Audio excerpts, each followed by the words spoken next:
Haha, you look so old. Look at me. We look too young for our age. I mean, maybe, but we are younger. As the debate continues, I'm here to end the debate. We are younger. Who are you? I am Gen Alpha. But aren't you like 8 or 10 years old? We are, but we are going to look so much younger than all of you, 5 to 10 years younger with our anti-aging cream. Apparently, this topic was a trend a couple of months ago. But I started this channel this month, and people seem to kind of have a satisfaction watching this topic. So why not? Welcome to KnockSomeSense. I'm your host Meiy, and today we are going to talk about, if you haven't guessed by now, the 10 years old at Sephora. But first, let's address the elephant in the room. Or should I say, the drunk elephant in Sephora? If you've been on social media lately, you've probably stumbled upon the videos of young kids roaming the aisles of Sephora, armed with gift cards and a thirst for skincare products that would make even seasoned beauty gurus blush. So, why are children as young as 6 or 7 years old browsing through luxury skincare brands and makeup aisle instead of playing with toys or reading books? Meiy, even I used to borrow mom's lipstick and scribble all over my face. Why are we criticizing Gen Alpha kids for doing the same thing? The problem is not that these kids want to experiment with beauty products. This is not kids wanting to try out eyeshadow in an attempt to imitate their parents or a model they saw on television. This is children internalizing toxic beauty standards that will lead to them developing insecurities. And those insecurities getting drilled into their heads and having the thought getting drilled into their head that overconsumerism is a good thing. Social media and peer pressure. In this day and age, it is not just the neighbor's kid or the kid in the school which are the factors of influence. Social media peer pressure has been more affecting the Gen Alpha. While it seems to be affecting people of a certain tax brackets, this trend of little 10 years old roaming around using chemical concoctions on their face will certainly pressurize other kids into wanting to conform into what is known as the trend of the generation.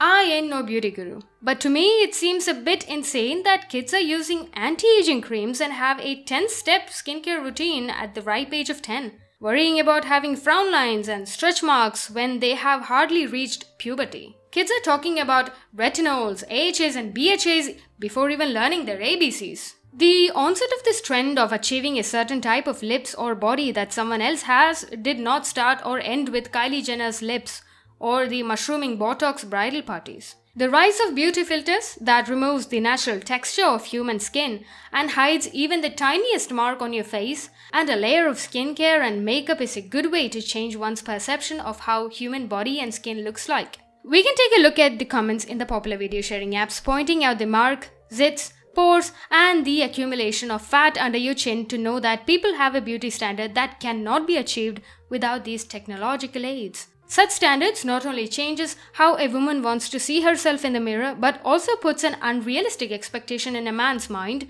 when he seeks out for a partnership. And look at this lipstick or lip gloss thing that I wanted. The tube was so violated, they scooped up all the insides of it, and every single lip gloss was like that. I was like, oh my gosh. Really left the testers out everywhere. Move! Excuse me. Where's your parents? We are raising a generation of kids who are not being monitored by their parents, and a set of parents who take pride in their child being bratty to the employees of Sephora. Is a kid actually to be blamed? While we jump in and blame the kids for their behavior and make rants and comedy videos about them, it is also important that we look into the root cause of this trend. This isn't a new phenomena. This is a cycle being repeated. And it's time we stop pretending that this is a discipline problem and see it for what it is, a product of corporate greed and a lack of public safety. But let's start with the parents who are flaunting their purchasing power and find pride in being able to afford all these cosmetics, posting content of their helplessness or indirectly showing that their kids can afford what you cannot as an adult. And there are also parents who find solace in the paycheck that their 10-year-old influencer makes. On one side, there are parents who instill the fear of beauty standards into young children through actions and words. No, it is not cute to comment how much a child eats, or how much weight they have gained, or to not let them dirty themselves by rolling around in the mud because you're worried about how they look. And on the other side, there are parents who are taking it to the other extreme, confusing enabling behaviors with gentle parenting. When it comes to parents, it is hard to tell if it is negligence, incapability, or enabling. With the rise of social media marketing, the creation of new lucrative jobs like user-generated content and influencers have come up with no requirements of qualification other than a smooth skin, a good ring light, and a quality camera. The shrinking public parks and playgrounds had moved the children to flash games in the early 2000s, but today, the barrier between the adult world and the kids' world on the internet has shrunken. The parents cannot ever be guaranteed that their children will be safe, not even in their own households. While it may seem safer to keep your child cooped up in their bedroom and hand them a tablet for entertainment, it does not stop them from getting preyed on by adults who don't have their best intentions in mind. Seemingly innocent free games are riddled with advertisements that you would never want your child to see. The child is constantly being bombarded with ads for things they would never need, all with the aim to indoctrinate them in an early age to be good consumers, to normalize spending money on branded clothes and cosmetics, cars, and destructive ideologies. Not to mention just how unsafe the internet has become for youth, but that's a topic for another video. Brands like Sephora are constantly promoted via social media like TikTok, Instagram, and YouTube, making claims about how good or great their products are for your skin. While they may not be directly advertising to the children, kids who see the videos of influencers and YouTubers promoting these products as a must-have for clear and beautiful skin will internalize these standards. They'll start worrying about needing to look young even though their lives have hardly started.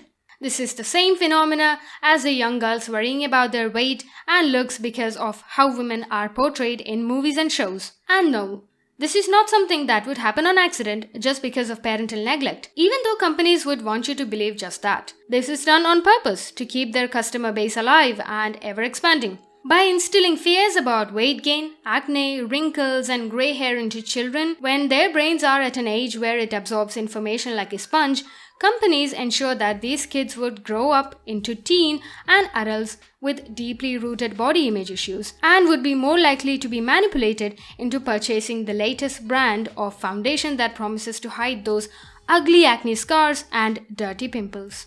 The portrayal of what is empowered and what is backwards has a heavy influence on the appearance. When walking with a Louis Vuitton jacket, a Prada boots, wearing a sunglass, and a cup of coffee is seen as empowered woman rather than a woman who has high moral standards, education, but wears something simple, can have a lot of effect on the impressionable minds of the kids and the young adults as well. When the transformation of a nerd who is excelling in school and job into a woman who wears lipstick is celebrated and termed empowerment, it sends a skewed message about the true essence of empowerment. We all have been contributing to reinforcing these toxic mindsets to the next generation. And now we are also blaming the kids for being addicted to consumerism? Ask yourself this.